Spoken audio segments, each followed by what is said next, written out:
You're listening to the Love Unplugged podcast, episode 116. There is so much more to starting a business than just the strategy, implementation, launch, and so on.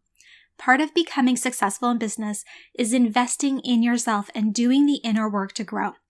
Because when you grow, your business grows. Today, we are learning how we can invest in ourselves and rise above the blocks that hold us back. So without further ado, let's jump on in. Hey there, I'm your host, Jessica Fergon, and I am passionate about doing the inner work needed to reach your goals. Let me be your guide as we navigate all the fears and insecurities that surface when it's time to step outside of your comfort zone. Along with my knowledgeable guests and industry experts, I'm here to teach you how to reawaken your life purpose and passion and create the steps to turn your intentions into action. Ultimately, my goal is to empower you to rise above those blocks holding you back and start living a life that you are worthy and deserving of. So come on, it's time to slow down, find a comfy spot with your favorite organic tea, and get inspired. Thank you for tuning in to the Love Unplugged podcast.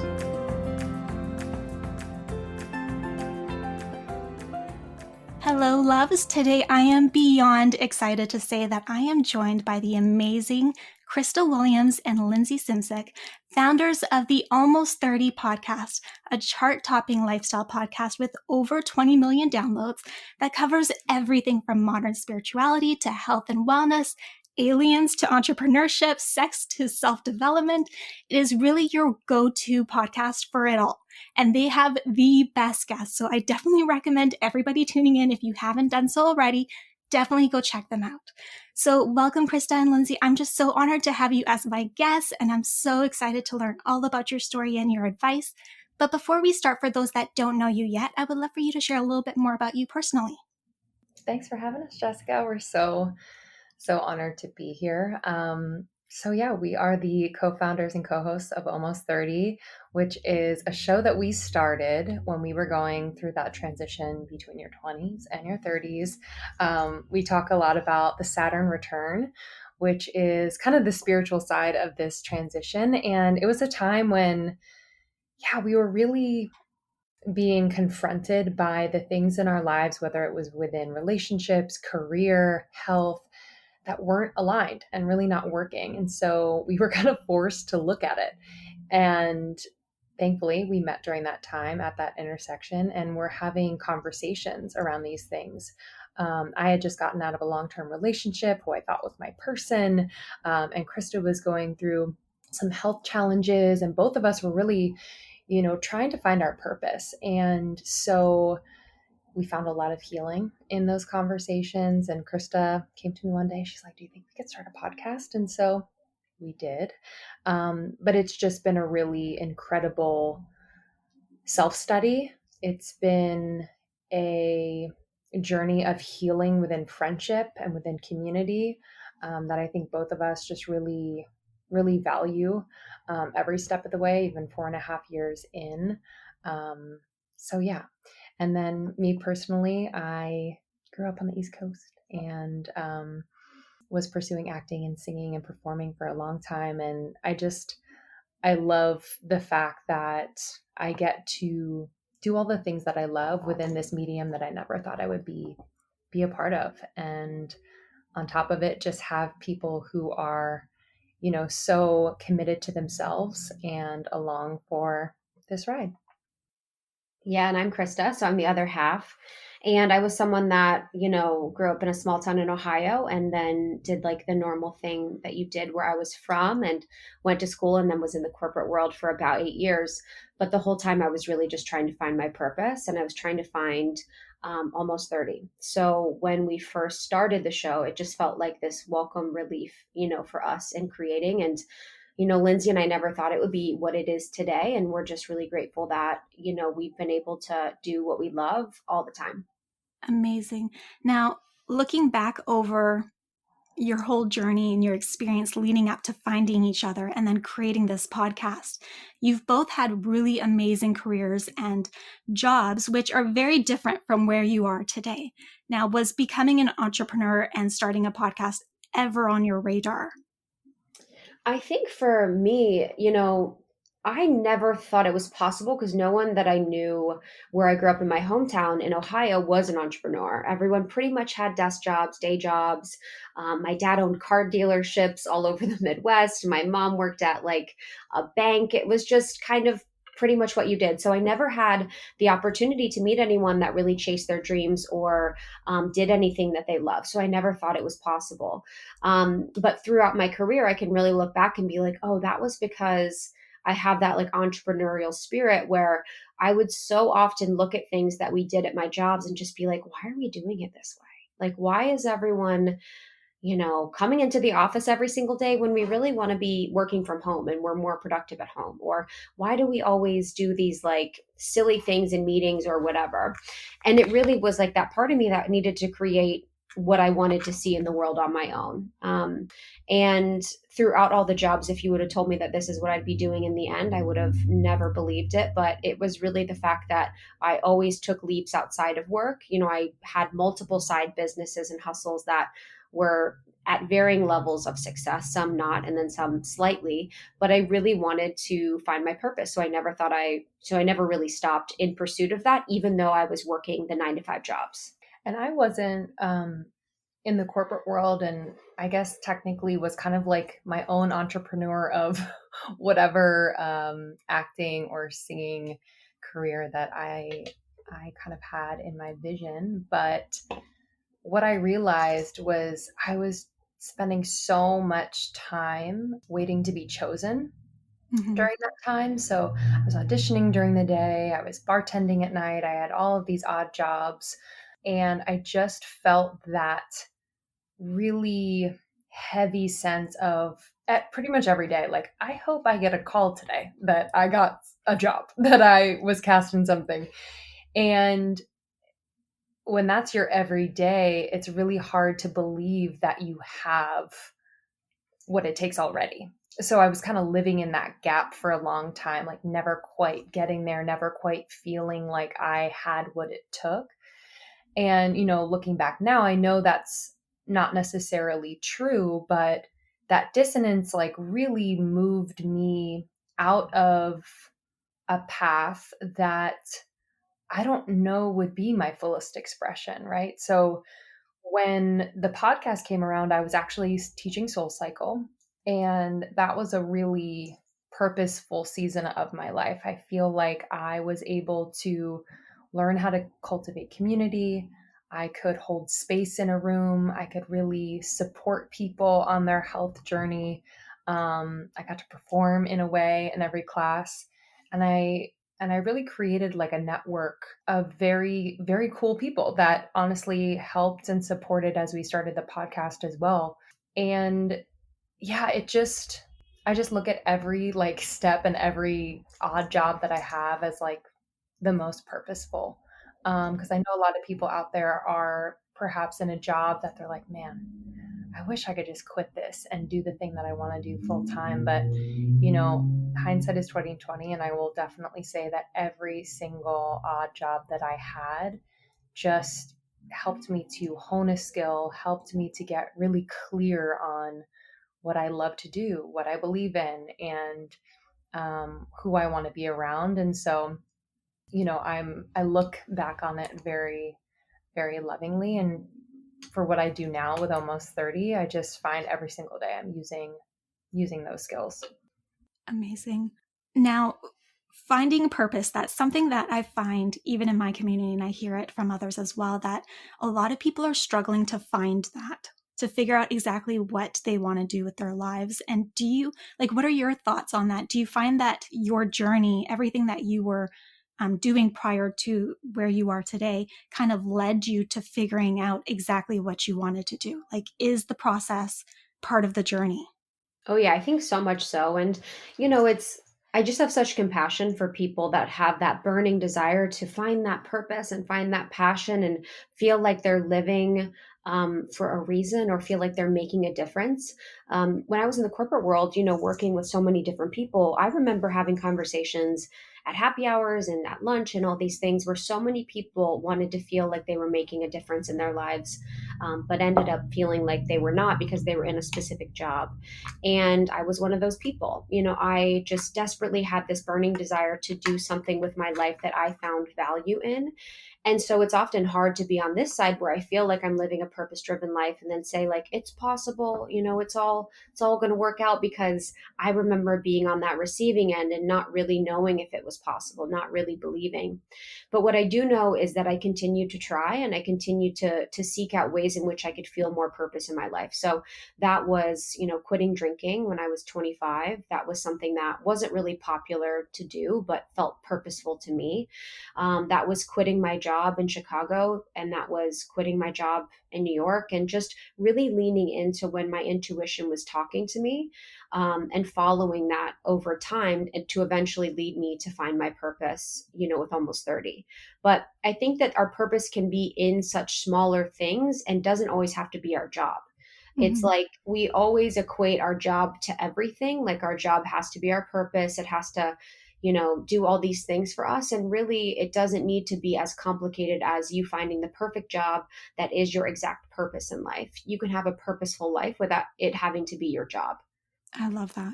I also think social media just really complicates this question of like, what is my purpose? I talk to a lot of people who unknowingly, in talking to them, assume that their purpose has to be like projected out to the world and for people to see, whether it's on social media or elsewhere.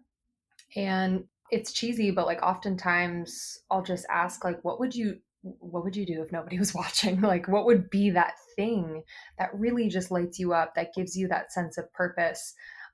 What if you couldn't post it on Instagram or share it with the world? Granted, there's so many beautiful benefits to that, but oftentimes that makes people think. It's made me think, because there's so much validation being found and sharing it on social media. So, not that it's bad or good, it's just like something to think about when you are just getting more and more clear about your purpose. That's so true. Have you, either of you, ever struggled with trusting your intuition or your gut feeling? Yeah, definitely. And I feel like in 2020, I sort of lost my connection to my intuition, and it feels empty. I feel like my intuition has been the greatest thing for me in my life, even though it felt like it was really leading me to crazy places and to meeting crazy people and to doing crazy things. But all of those things are really special and unique to me.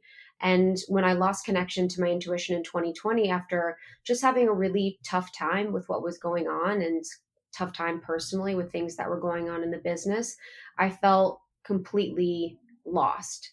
And that feeling was something that led me to finally take it seriously and work to get my connection back. And that meant going off social media for a week, which I did a few times in 2020. I think I probably took a total of a month off. I took weeks at a time off.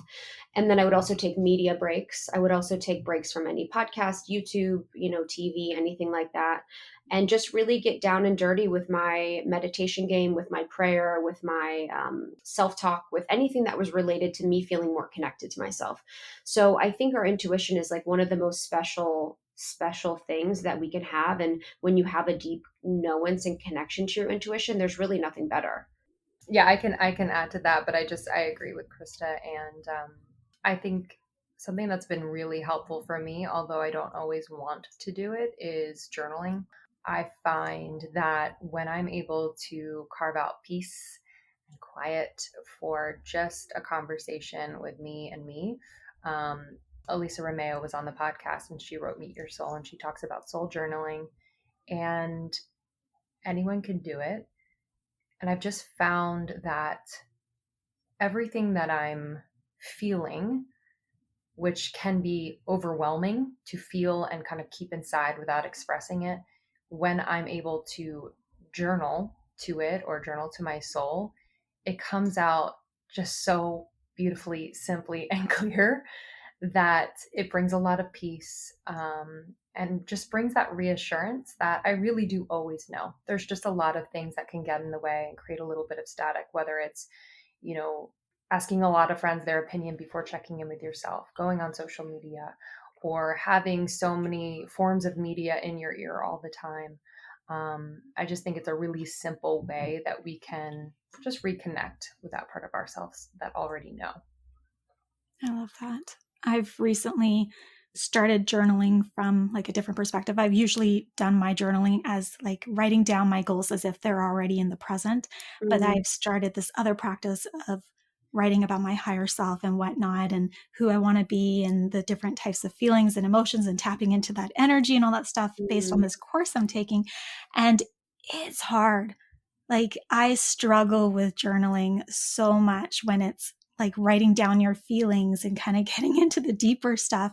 So do you guys have any advice on like how to get better at it?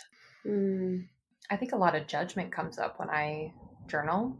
Like as I'm writing, I'm like, that's silly. Like, you know, just like little things I'm like judging. And I think it's just noticing that judgment, even writing down that judgment, where there's like right now I'm judging myself for saying it like this or feeling like this. And just making it a practice, even if, you know, there are days that I don't want to meditate, but even just putting in 5 minutes, you know, makes a difference. So even if you journal and you write down 2 sentences, you know, that's okay. I think just having as little judgment as possible around how you do it and just making sure that you're showing up consistently to do it. And eventually it'll become something that you really can't do without. Yeah, and I think the answer lies in the question too. It's like, how do we get better at journaling? It's like, can we have a place where we don't need to be better at something? Our journal should be like that private place where you're like, I don't care if you're good, if you're bad, if you're showing up, if you're not, like, I'm just glad that you're here this time. And I don't journal very consistently. I do, if I'm journaling my dreams, also I'll dream journal. And I've been really monitoring my dreams over the past couple years. But other than that, I actually don't journal a lot because my brain is moving a little bit too quickly for my hands and I can't really keep up with what's going on. So I just find it to be less helpful than prayer or meditation or other practices that I have. But I do think it's interesting, if we think about how you do anything is how you do everything, with that statement, it's like, with my journal, as an example for me, why can't I slow down enough to like write down my thoughts? Or why do we feel like our journaling needs to be better or our journaling needs to be a different way? And it could be a good analysis of the ways in which that we could potentially be talking to ourselves in other aspects of our life, but explained in this like tiny microcosm with our journal. I feel like you hit me on the head. I see you, girl. I see you trying to be perfect. That's the one thing that I really struggled with is like writing. My brain's going faster than I can write. And then I start scribbling and then I get upset because I'm like, my writing's all crappy and it's not making sense. And I'm just like, so frustrating. But I love that you said it doesn't have to be perfect. Just show up as you. Like, why are you putting so much pressure on yourself for this practice to be perfect? And it's so true. Yeah, I started to go to therapy this year. Lindsay's been going for a while and I just started, or not this year, I actually started in December 2020. No, December 2019. So I've been going just over a year now. And I told my therapist, I was like, I caught myself kind of getting in the trap of telling her almost everything and not being completely transparent about what I was feeling or what I was going through. And I just showed up one day and was like, I need to be able to tell you every single thing that I'm feeling. And if I don't, like, then this is completely not worthwhile. Like, there should be one place where I can be completely honest with however dark, however messy, however, judgmental, however sad, I can come and show up. And I think making that commitment to myself has been one of the most powerful things. And it reminds me like the journaling thing where it's like, we have to commit to show up exactly as ourselves with as little judgment as possible so that we can really get to the root of whatever issues or problem or thing that we're trying to solve. Yeah, so true.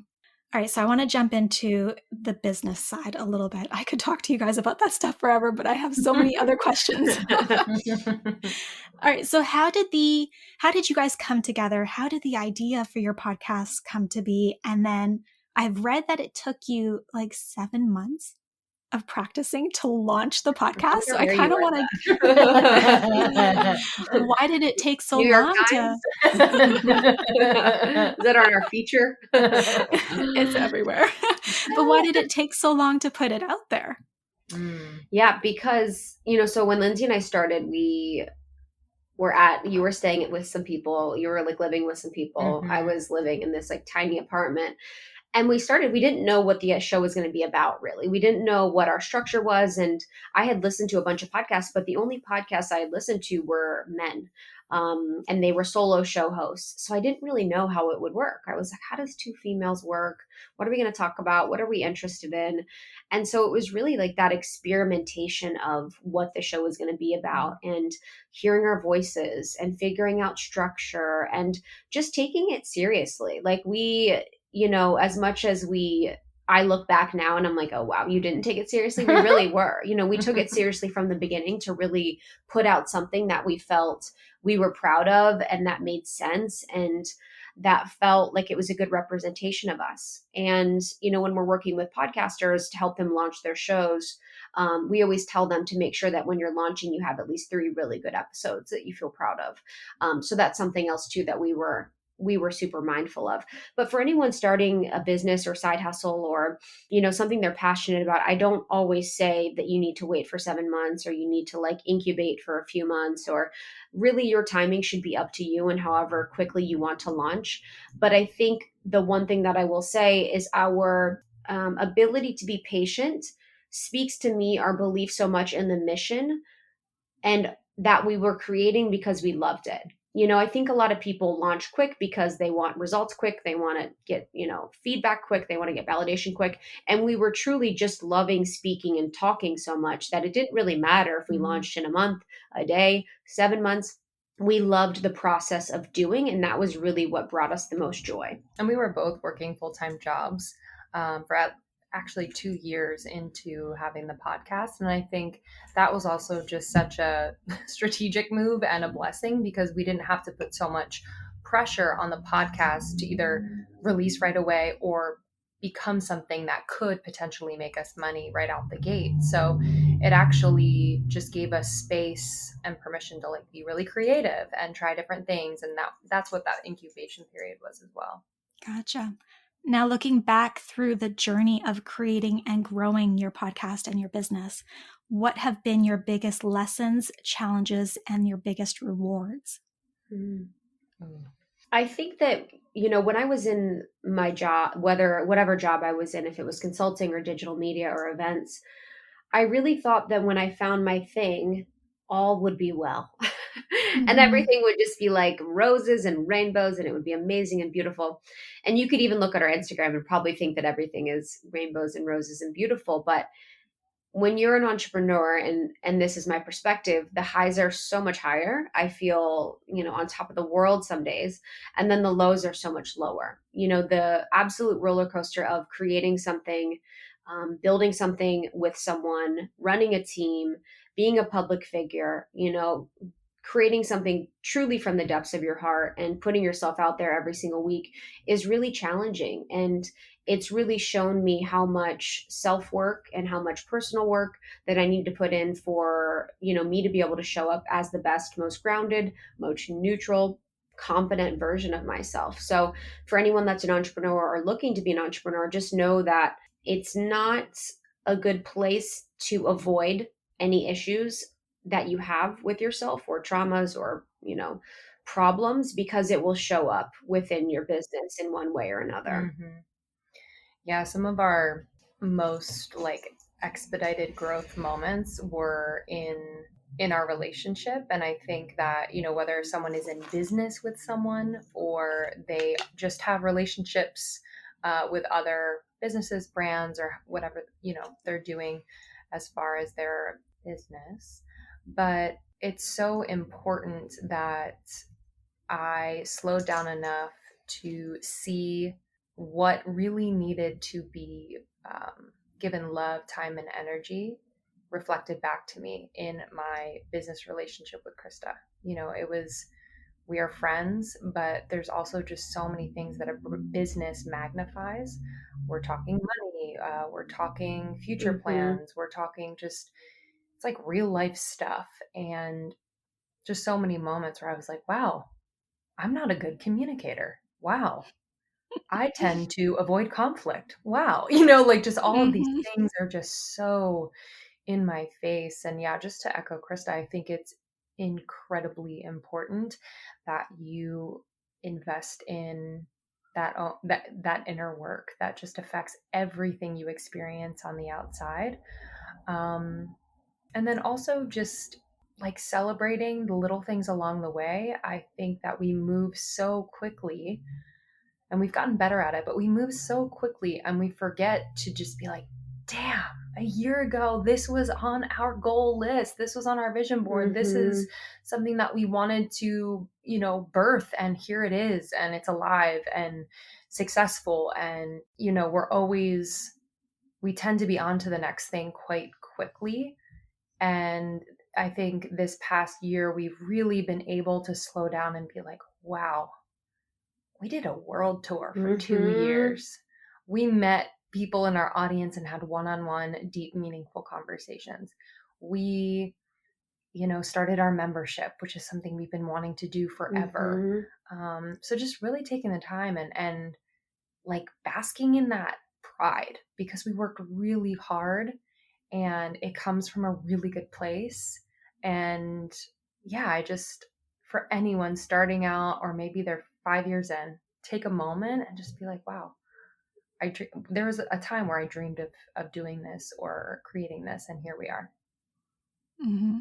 I think that's so important. I love both points that you guys touched on because I definitely agree that growing or creating and growing a business is insane how much it brings up things that are beneath the surface that you had no idea were even there, Mm-hmm. and things that you Yes. need to deal with in order to even move forward because it has a direct impact on your business. Mm-hmm. 100%. The rewards, I mean, everybody is probably in agreement right now listening that you always just move on to the next goal, the next thing that you want to accomplish. You just completely disregard everything that you've just accomplished in this big moment that you've had. And it's so important to take that moment to really relish in everything that you just did. Yeah, and I think that's why friends are important. Like deep, meaningful relationships are to be sort of those mirrors for you, to slow you down enough to remind you about what you're doing and how special it is and how meaningful it is. And that's where I've found I've been able to give myself permission to celebrate our wins is through either our community, actually, our community is super supportive, or having meaningful friendships that are like, hold on, you just did something huge and amazing, and we need to celebrate. Did you, either of you, ever struggle with confidence or the imposter syndrome when you were growing your business? Yeah, well, two things. I think that for the most part, our head was down and we were just like going Mm-hmm. for it. It's really nice to have a friend and a business partner in doing something like this, because we almost didn't allow each other to really go there and fall into a comparison trap. We have our moments for sure, but we kind of hold each other to that higher vision. But I definitely just personally have struggled with comparison. And it's sneaky. Like, I don't always know I'm doing it. It's sometimes masked in like wanting to let people shine and me not overstepping and taking anything away from them, because yeah, there's like a weird dynamic there. So Mm-hmm. I tend to think, well, that's great that they did that. Like, there's probably not enough like room for me to do something like that. And, or I have like this thing around like shining in certain dynamics. So I would just kind of pull back and contract instead of being like, wow, that's inspiring. They did that. I could do that. Or I am Mhm. that and I'm doing it. So I still struggle with that a little bit less now, because I can more quickly call myself on that bullshit, if you will. So, Mhm. um, but it's just something that I have to like be really aware of, because it could absolutely be that underscore of the next thing I do, whether it's like pursuing music. I find myself in unmotivated seasons, and the underscore of that season is just like, well, why even do that? There's so many people doing that. Or like, you're not going to be like that person who's really, it's just like that loop. So I just have to be really mindful. I find that so comforting to know that even someone at your level, you guys, that are even struggling with those same things, and you're not alone, right? Like everybody's struggling with it. It's going to be something that you're going to discover along the way throughout your journey. It's like never ending. You're going to have to do this work, right? Mm-hmm. Yeah, and I think you just find someone new to look up to, Mm-hmm. or like compare yourself with, and each of those people is really like a representation of maybe like a repressed part of yourself or something that you see in others that you sort of wish you could express in yourself. So each comparison is sort of an opportunity for us if we see it. But yeah, I definitely find myself less so with imposter syndrome. I think what I've realized with imposter syndrome is at times when I felt like I had imposter syndrome, the vibes weren't right in the situation where it wasn't like a person that I really should, find myself connecting with. And I found that the people that are most intimidating, in quotes, Mm-hmm. are our biggest guests have actually been some of the warmest, the kindest, and I never actually felt imposter syndrome. So I often think that sometimes there's an energetic where something's in our gut that's like, this maybe isn't the best situation, or like this isn't the best fit. And then for others, your gut will tell you when it is. And then there's also, I think Seth Godin says that, for imposter syndrome, I guess if you're feeling or experiencing imposter syndrome, then you're in the right room. And that means that, it really should be something that we're seeking out, because then that means we're in or at a growth edge. And that can be used as an opportunity to help us to grow. And as far as confidence, I think it's a muscle for sure. I've gotten confidence from going against the grain on different aspects of my life and sort of always listening to myself over anyone else. But it's definitely something that I have to continue to nurture and set myself up for success by having boundaries with social media, by having, self-care practices that nurture myself and my body in a way that feels good, and really just building my life around finding opportunities to support myself in being confident rather than like scraping or seeking whenever I'm feeling really insecure. I love that you kind of change the perception of that, Mm-hmm. right? Like you're looking at it like, I'm in the right room. These are Mm-hmm. people that I aspire to be, that inspire me to be better. So like flipping the switch on that kind of helps it not be such a negative Mm-hmm. thing. 100%. You always want to be, because if you think about it, it's like then eventually you're going to be comfortable in that room. Imposter Mm-hmm. syndrome will subside, and then those will be your new peers. And then eventually you'll find another room that you're uncomfortable in or whatever. So it can be a really good space for people, actually. Helps you know when you're leveling up. Yes. Mm-hmm. Mhm. Now, we've talked a little bit about guests and imposter syndrome and stuff. So this kind of leads into my next question. It's more so out of my own curiosity's sake, just because, I mean, I did have the nerves coming into this interview just Oh because you my guys God, an are on angel. my vision board for my guests that I want on the show. And I would love to know, you guys have had incredible guests on your podcast. Have you ever been nervous? How did you not let the nerves get to you and kind of, stay present and grounded through your interviews? I'm trying to think of what the most nervous one we've been. Yeah. I think when we first met Gabby Bernstein, when we were in New York City, we were interviewing her in a studio that wasn't our own studio. So we didn't have the comfort of our own studio. And it was like the first time meeting her. It was in New York. There's such a vibe in New York where it doesn't feel conducive for like a long form conversation with someone. So I think that one I was pretty nervous. And it's so like, just on that note, like usually the bigger guests have a very packed schedule. Yes. So it's like coming in, making sure they leave on time, making sure they're comfortable. But I think just in general, though, we've been probably more than 9 times out of 10 pleasantly just so surprised with how comfortable we are with that big guest right off the bat. And I think I'm just thinking about like Jay Shetty when he came to the studio. I don't know if I was nervous, but I was just like, whoa, it's a big deal. Yeah, And he's coming over to hang.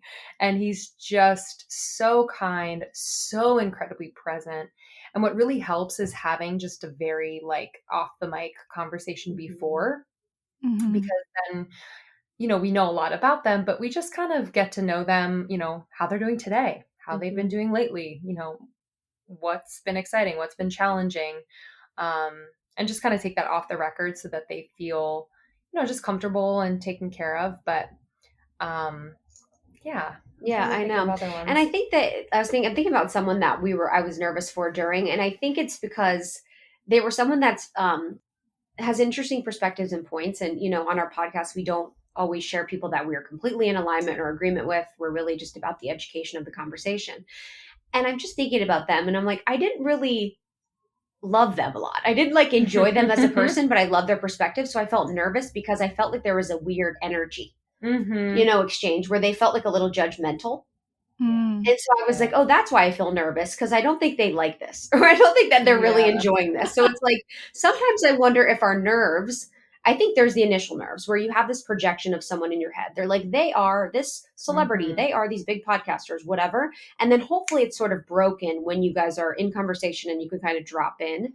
But I think I've been nervous when it probably wasn't something that we both energetically were really pumped about. That makes sense. I can definitely see that. Now, with almost 400 episodes, you guys have been going at this for quite some time. Congratulations on that. That's incredible. I would love to know how you guys stay fresh and relevant with your questions and your topics. And, how do you deal with those conversations where you are addressing something that you may not be aligned with? How do you deal with that? Yeah, just on the keeping it fresh and preparation, we've had seasons where we've researched a ton and had all of our notes and questions right in front of us. And just what we found was that with the style of conversation that we have, and how we want the guest to feel within that conversation, we were actually best served by not preparing too much. So of course we know their work and would either read their book or watch, their content. But really, this is a sit down with the human being behind the brand or, behind the movement. And so we don't want to come in with a ton of questions that perhaps they've answered a million times or just very, predictable questions. Sure, we get to the ones that people want to know, but it's more so a conversation. And in order to have a very organic conversation, we can't come in necessarily super prepared. It just we kind of need that freedom in every conversation. Usually we'll touch on something that we never thought we would talk about with the person. And that's always the most exciting part. And as far as just keeping it fresh, I think, Krista and I are just naturally seekers. And so we're learning about new things all the time and are not afraid to bring those subjects and questions to the podcast. And of course, just sourcing, from Almost 30 Nation and going into the community, asking them what's on their heart, what are they working through, what would they like to know more about. Yeah, and I think on the question about, kind of conversations with people that we disagree with and that have different opinions than us, an example of that would be, we've had a lot of nutritionists on and people in the health and wellness space that disagree with being plant-based or being vegan diets. And we've had a lot of people that support vegan plant-based diets. I have been plant-based vegan for 5 years. I've been vegetarian for 10, maybe, a long time. And, with every conversation, I just find it to be interesting. I find every perspective to be interesting. And I know that perspective doesn't trigger me because I feel so grounded in the truth of what I'm doing, that this works for me. This is good for me. This supports the causes I care about. So regardless of what they say about, plant-based diets or whatever, it's not going to sway me in my opinion. So I'm hopeful that sometimes people can, see things as offerings for information. And when we're really working with triggers, like we talked about earlier together, then nothing really can upset us or seem like it's an attack.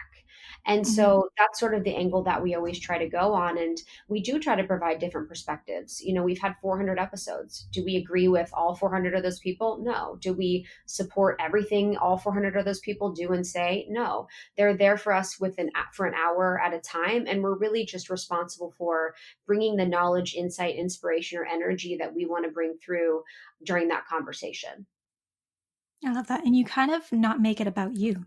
It's Yes. not about you trying to be persuaded or Yes. to have the same information. You're there to facilitate the Yes. conversation so that you are educating or inspiring or motivating your community. Yes, because that's like a little bit of like a narcissism when Mhm. you're like, okay, they're like plant-based diets aren't good, blah blah, and I'm like, oh well, I think it's like they're not talking about me. They're Mhm. talking about like an idea. Like it's not Mhm. specifically an attack on me. It's like it's just a conversation on an idea. And I think when we take everything so personally, it's like a low level of like a societal narcissism that we have where we think everything is like specific to us. Mhm. Yeah, 100%.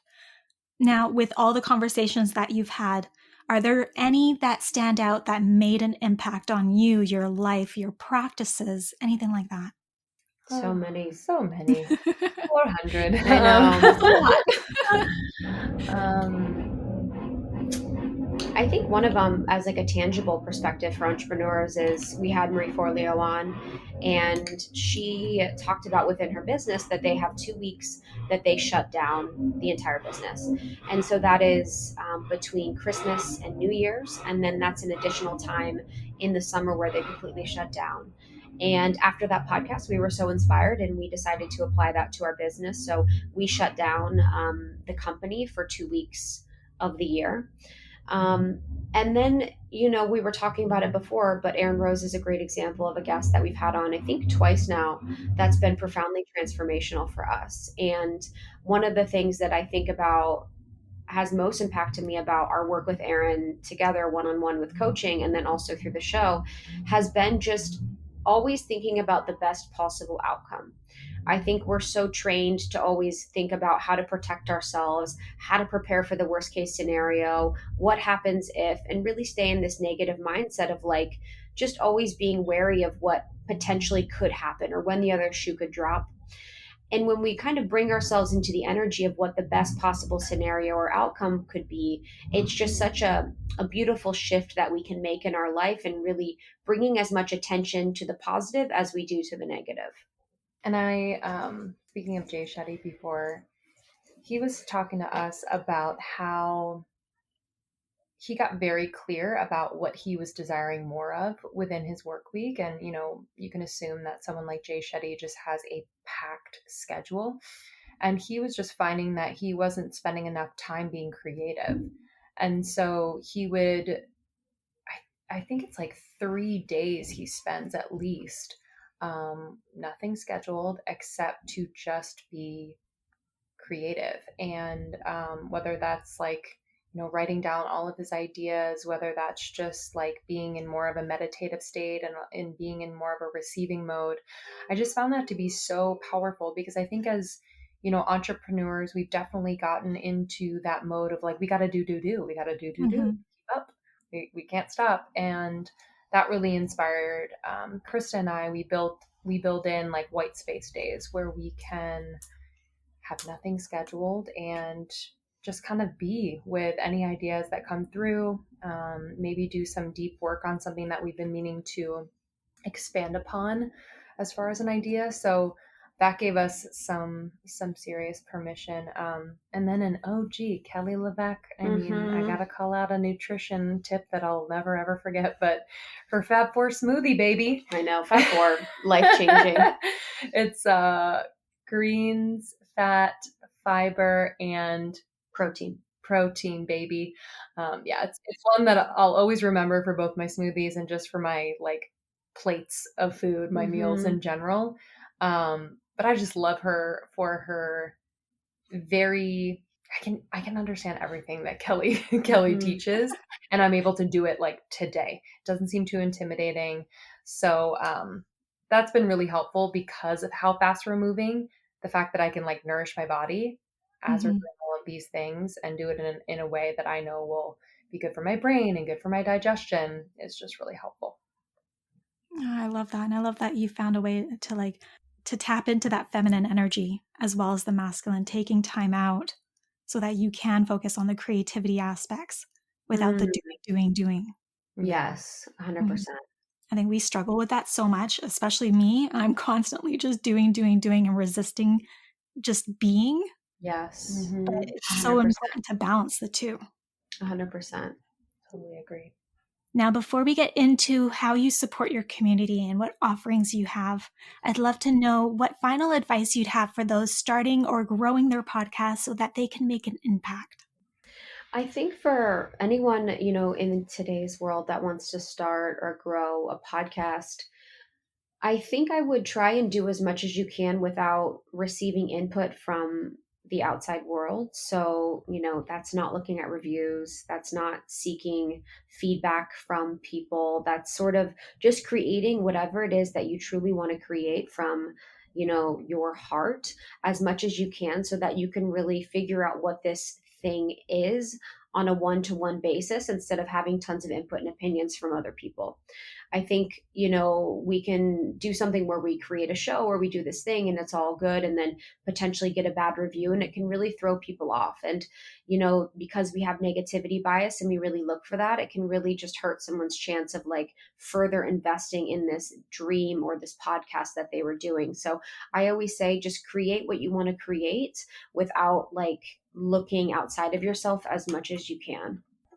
I would just say, on top of not necessarily falling into any comparison traps, I think that, getting really, really clear about why you want to start a podcast. And we hear it all the time, like, establish your why. That's the most important. But we've really found it to be our North Star in so many big and small decisions. So, I would recommend, making a list of just why you want to start this podcast and not judging any one of those, but just getting really clear so that when you curate the content, when you pitch guests, all of that, that it just aligns. And I think, things start to really flow when you are in alignment with your, original why. And then I would also recommend fostering the audience that you have. I think we can be so focused on growing, reaching more people, that we forget to pour into the people that are listening. So if you're a new podcaster and you have 50 listeners, I want you to know every one of those listeners because hopefully they're following you on social media and you can DM with them one-on-one. I think part of why we grew so quickly was our like personal touch points that we had with our audience. So whether it was on Instagram or we were meeting them in person when we were going on these like little tour stops, even just around LA, doing workshops, things like that. Like it's important because those people, not only are they your OG fan base and just love and believe in what you do, but they're going to tell other people about the show. They're going to support you. Like it feels really good to support someone who's doing something that you really believe in. It just feels good to have that connection. So definitely pour into the people that are already listening, and organic growth will definitely happen. Oh, that's such great advice. Now, I'd love to dive into how you support your community. What do you have available to us? So much. Yeah, we're always just trying to create whatever we wish we would have had. And, the first of those is Podcast Pro. So when Lindsay and I, figured out the show and grew the show and then eventually got on our sponsors and big guests, we didn't know what we were doing. And we never felt like there was a space or people that look and felt like us that we could learn from. So we really wanted to put every single thing we've learned these past 4 years in like a course and program. So Podcast Pro is that. You can find it at almost30.com/podcast pro. And then we also have a membership for conscious people that want to evolve in community. And then we have courses and programs all on our website just to help people in their conscious evolution learn about topics like Saturn return, energy healing, self-care, sex. We kind of run the gamut, but really just want to support people where they are. And we just closed our enrollment for our membership. So that is a space where Krista and I can really connect deeply with members of the community with extra episodes. We're doing live hangs and Q&As. They have a 2-hour workshop every month and just like the support of one another. I think, if I look back and was doing this work in my late 20s, and if I would have had a community like this who are focused on that inner work and I have the support of them, wow, it would have, I think I would have been a bit farther along. But So yeah, we create what we always needed, and it's really a beautiful, supportive place. Amazing. Well, if anybody wants to learn more about you, where can they connect with you? Where do you guys hang out the most? Yeah, so you can listen to the Almost 30 podcast anywhere you listen to podcasts.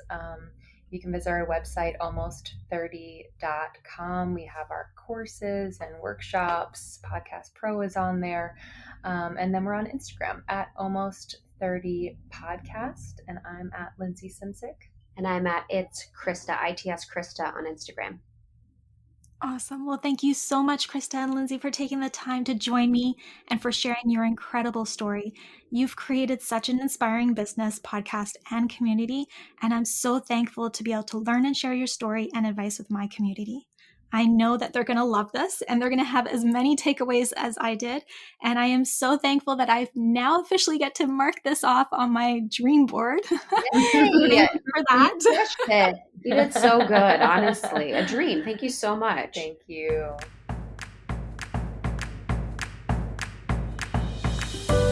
I'm Jessica, and thanks for tuning in today to Love Unplugged, the podcast. If there are any questions or topics you'd love answered on the show, head on over to www.projectloveco.com and share your request with me. If you haven't yet, go to iTunes and subscribe, rate, and review this podcast and share it with a loved one. Your feedback means the world to me, and the community we've created is what fuels our discussions here. After all, this is all for you. Join me next time for another unplugged conversation.